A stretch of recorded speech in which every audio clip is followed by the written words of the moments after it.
चला हो सखी सगरे करिया स्नान ध्यान शिव लगावल जाई करिया स्नान ध्यान सगरे पे चला हो सखी सगरे पे करे स्नान हो चला हो सखी सगरे पे करिया स्नान ध्यान शिव लगावल जाई लगावल जाई बोले लगावल जाई करिया स्नान चला हो सखी सागरे पे करिया स्नान ध्यान शिव लगावल जाई शिव लगावल जाई शिव लगावल जाई शिव बाबा खुश होई है दिह वरदान चला हो सखी सागरे पे करिया स्नान खुश होई है दिह वरदान चला हो चल चल चल चल बोल बम बोल बम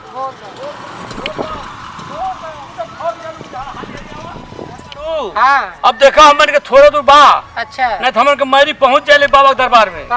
में हाँ। वहाँ जवन मांगल जाई जे मांगला ओकर मन्नत पूरा होला चली वहाँ काहे बड़ा उदासन करू हो काहे उदास नहीं रहो एकर कारण बतावा भोले बाबा सबकर मांगना पूरा करता नहीं हमार बाप तो पूरा नहीं होता तो उदास नहीं रहो वही खातिर न चलता नहीं यहाँ जो एकदम पूरा हवे आज कठिन आई शिव पार्वती के मंदिर हुए मैरी में हाँ। बहुत ज्यादा मंदिर हुए बहुत पुराना मंदिर हुए अच्छा। जे वहाँ सोच के जाला पर मनोकामना मांगला तुरंत पूरा होला हमार दुनिया देख के हमके ताना मारता है हाँ हाँ। हमार भोले भगवान हमार मनोती पूरा नहीं करता रहे हम रात में दुखी रही ना है नहीं दुखी रही बढ़िया जगह पहुंचा चाहिए दुनिया देख हमके ताना मारता हम भगवान एक लाल दे देता है अरे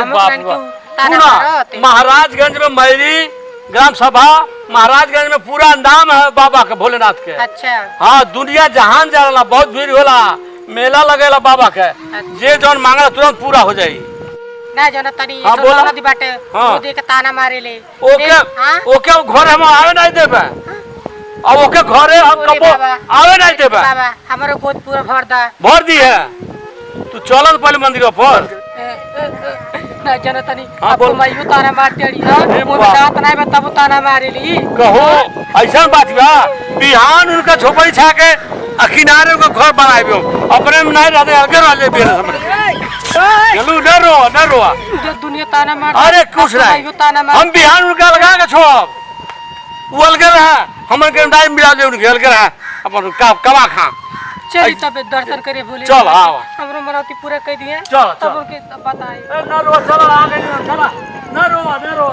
बाबा हमन के कामना पूरा कर दिया सुन ना न रो हो कामना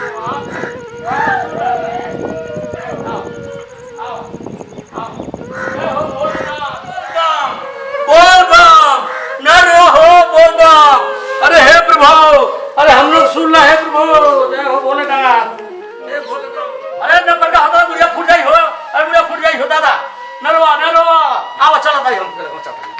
हे प्रभु हे भोलेनाथ ये भोलेनाथ का डगरी है अच्छा ये हमारी बाबा हैं हाँ। जे इनके लगे वाला खाली हाथ कबो नहीं जाला पूरा हो जाला हाँ ई कई पुष्ट भर इनके यहाँ रहत बाबा के बल अच्छा जे मन्नत मांगलो का पूरा होला हे भोलेनाथ हम लोग पूरा कर गोद भरता इनका गोद भरता हे प्रभु हम लोग सुन ली गोद भर गई बहुत जगह गोद भर ली हम गोद भर दी हम लोग पूरा कर लिए भोले बाबा अरे गोदिया में दे दी ललनाए भोलेनाथ गोदिया शंकर सीताराम गौरी सिंह सीताराम हर हर बम बम हर हर महादेव जय हो गणेश भगवान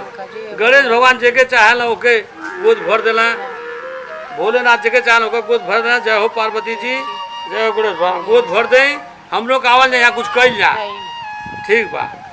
हर हर बम बम हर हर बम बम